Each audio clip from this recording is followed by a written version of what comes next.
Mettur dam 1925 கட்டப்பட்டிருக்கு. இவ்வளோ பெரிய டேம் அப்போ எப்படி கட்டினாங்க, அதோட வரலாறையும் அதோட சிறப்புகளையும் பார்க்கலாம். பார்க்குறதுக்கு முன்னாடி வீடியோக்கு ஒரு லைக் போட்டு சப்ஸ்கிரைப் பண்ணி வீடியோ ஃபுல்லாக பாருங்கள். எப்படி கட்டினாங்கிறதுக்கு முன்னாடி ஏன் கட்டினாங்கிறத தெரிஞ்சுக்கலாம். அந்த டெல்டா பகுதிக்கு மொத்தமே ஒரு வாட்டர் பேங்காக இருந்ததே இந்த காவேரியார் தான்.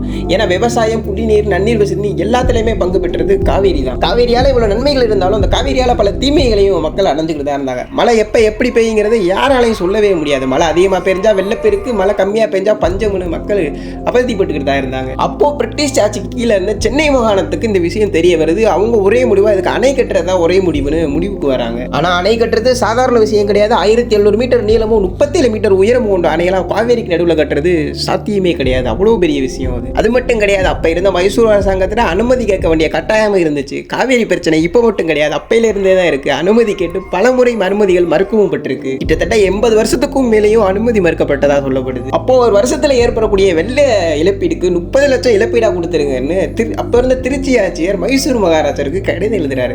இதை பார்த்த மைசூர் மகாராஜர் 30 லட்சம்லாம் கொடுக்க முடியாதுங்கிறனால அனுமதியை வழங்கிறார். ஆனா அந்த அணை கட்ட வேண்டிய இடத்துல 33 கிராமங்கள் இருந்தனால அணை கட்டுறது ரொம்ப பிரச்சனையாவே இருந்திருக்கு. இவங்களுக்கு மாற்று இடம் கொடுத்துட்டு தான் அந்த அணையவே கட்டியிருக்காங்க. பிறந்து வளர்ந்த ஊரெல்லாம் விட்டுட்டு வேற இடத்துல போய் வாழுங்கன்னு சொல்றது எவ்வளவு பெரிய வழி தெரியுமா? அங்க இருந்தவங்களுக்கு தான் அந்த வழி தெரியும்.